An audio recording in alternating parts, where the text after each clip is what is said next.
अस्सलामुअलैकुम। We have to start histology of adrenal gland. ठीक है, एड्रिनल ग्लैंड आपके पास, इसमें आपको पता है इसकी लोकेशन क्या होती है, they are present above kidneys. ठीक है, इसमें आपके पास स्ट्रोमा और पैरेन्काइम है। हर ग्लैंड में हम यही पढ़ेंगे, स्ट्रोमा है और पैरेन्काइम है। ठीक है, स्ट्रोमा का मतलब है कि जो आपके पास उसको सराउंड कर रहा है या जो उसका सपोर्टिंग स्ट्रक्चर्स हैं, और पैरेन्काइम का मतलब है कि जो उसका मेन बल्क बना रहा है।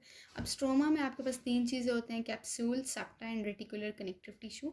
आपके पास फॉर एग्जांपल ये ग्लैंड है, ठीक है, इसके सराउंड पे जो पूरी आपके पास कैप्सूल है जो कि किसी भी कनेक्टिव टिश्यू की होती है, इधर इट इज़ डेंस और लूज, तो वो आपके पास कैप्सूल है। ठीक है, कैप्सूल से अंदर की तरफ प्रोजेक्शंस होती हैं जो कि ग्लैंड को लोब्यूल्स के अंदर डिवाइड करती हैं, उन्हें हम कहते हैं सेप्टा या फिर trabeculae in case of adrenal gland. इसके अलावा आपके पास रेटिकुलर कनेक्टिव टिश्यू जो कि सपोर्ट दे रहा होता है।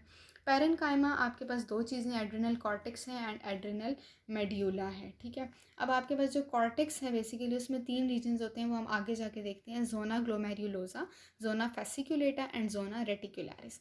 अब कॉर्टेक्स और मेड्यूला को जब हम देखते हैं तो जो कॉर्टेक्स है वो बेसिकली आपको पता है कि बाहर वाला पार्ट है। ठीक है, जो बाहर आपका येलोइश पार्ट होता है उसे हम एड्रिनल कॉर्टेक्स कहते हैं, और जो इनर आपके पास रेडिश पार्ट होता है उसे हम एड्रिनल मेड्यूला बोलते हैं।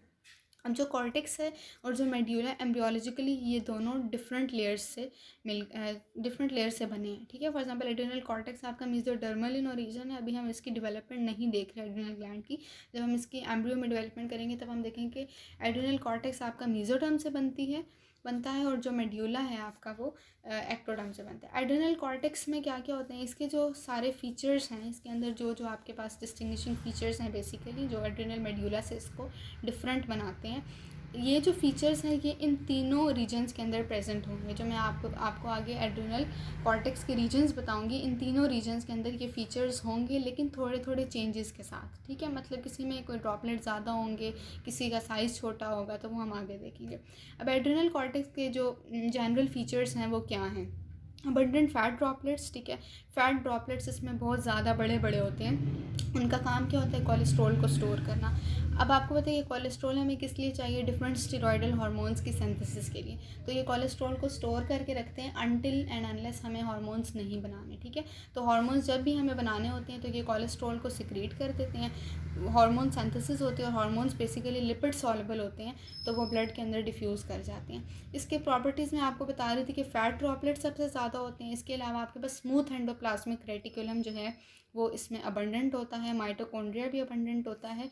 इन तीन चीज़ों की वजह से, या सॉरी, SCR और माइटोकॉन्ड्रिया ज़्यादा होने की वजह से इजिनोफिलिक स्टेन यानी कि पिंक स्टेन जो है एड्रिनल कॉर्टेक्स वाला रीजन लाइट स्टेन करता है। ठीक है, अब इसके पार्ट्स जो हैं एड्रिनल कॉर्टेक्स के, वो मैंने आपको भी तीन जो है वो नाम बताए हैं, zona glomerulosa, fasciculata and reticularis. ठीक है, सबसे बाहर आपको पता है कैप्सूल है। ठीक है, एड्रिनल कॉर्टेक्स की मैं बात कर रही हूँ, ये बाहर आपके पास कैप्सूल है। कैप्सूल से जो अंदर वाला रीजन है that will be zona glomerulosa.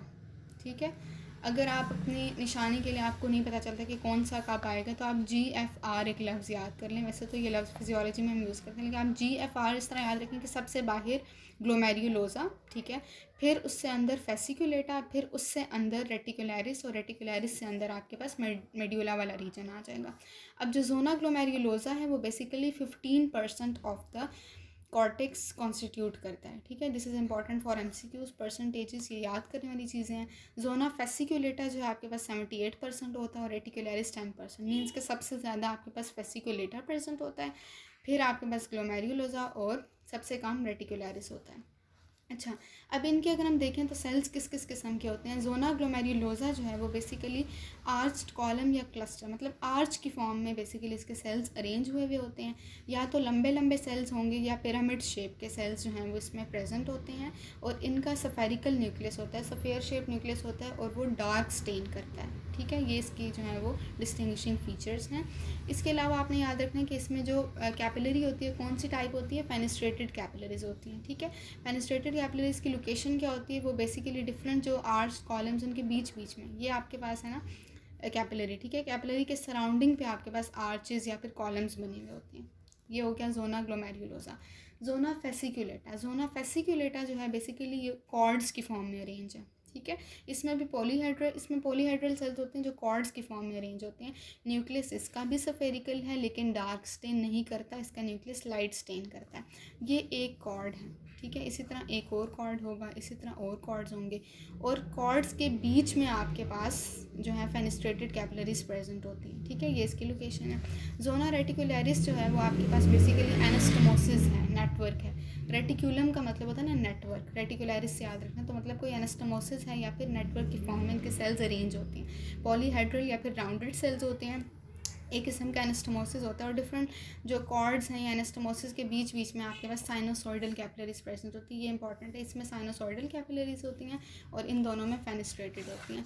Next we have the some features जो आपके पास रह गए थे, ठीक है। ग्लोमेरुलोसा जो होता है वो आपके पास इजिनोफिलिक स्टेन। अब इन तीनों के अंदर वही फीचर्स प्रेजेंट हैं जो मैंने आपको बताया, ठीक है।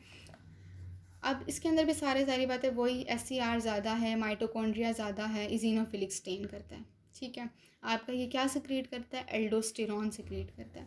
फेसिकुलेटा में सारी बातें वही फीचर्स होंगे, फ़र्क ये कि सेल्स इसके बड़े बड़े होते हैं, ठीक है। इसके बड़े बड़े सेल्स होते हैं और इसमें ये जो रीजन होता है इसमें दोनों किस्म की स्टेनिंग होती है, इजिनोफिलिक भी बेजोफिलिक, मीन्स के पिंक भी पर्पल भी। इजिनोफिलिक तो टिपिकल फीचर्स की वजह से, स्मूथ एंडोप्लाज्मिक रेटिकुलम, माइटोकॉन्ड्रिया। बेजोफिलिक आपका जो रफ एंडोप्लाज्मिक रेटिकुलम है वो राइबोसोम प्रोड्यूस करेंगे, उसकी वजह से आपके पास बेसोफिलिक स्टेन है। वैक्यूलेटेड साइटोप्लाज्म, इसमें जो बड़े बड़े सेल्स होते हैं वो बेसिकली अपने अंदर लिपिड स्टोर करने की एबिलिटी रखते हैं, ठीक है।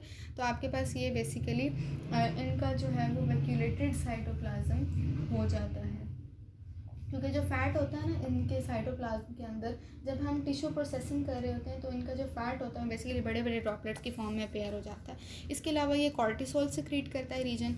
रेटिकुलरिस जो है ये आपके पास इसमें छोटे सेल्स होते हैं, ठीक है। इसमें small cells as compare to these two, और इसमें फ़ैट ड्रॉपलेट्स भी कम होते हैं, इसमें फ़ैट ड्रॉपलेट्स कम होते हैं। इसका डिस्टिंग्विशिंग फीचर है लिपोफस्चिन फिगामेंट। लिपोफस्चिन फिगामेंट क्या होता है, आपके पास जो लाइजोसोमल डिग्रेडेशन, लिपिड कंटेनिंग कंपाउंड्स की डिग्रेडेशन से बनता है और ये एंड्रोजन सिक्रेट करते हैं, ठीक है। This was all about adrenal cortex. Adrenal medulla पे आ जाता है।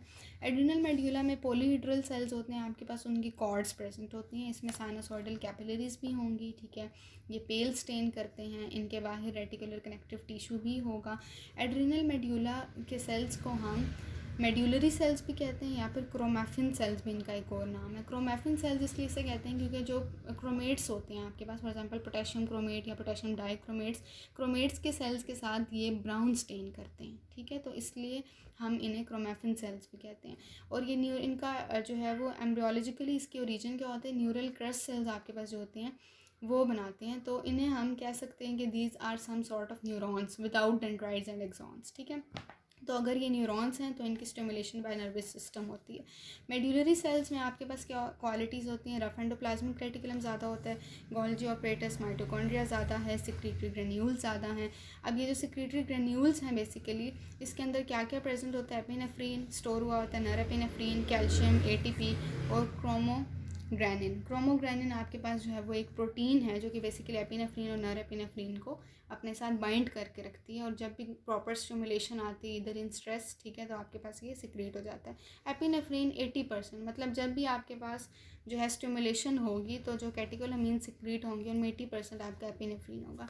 Next we have medullary cells. Medullary cells को सिक्रीटेड ग्रेन्यूल्स की बेसिस पे दो टाइप्स में डिवाइड किया जाता है, norepinephrine producing cells and epinephrine producing cell. Norepinephrine में ये होता है कि जो कोर होता है उनका, मतलब जो सेंट्रल रीजन है वो हाई डेंसिटी का होता है, बाहर लेस डेंस होता है, ठीक है। जबकि आपके पास जो एपिनेफ्रीन सिक्रेटिंग सेल्स होते हैं उन्हें ई सेल्स भी बोलते हैं।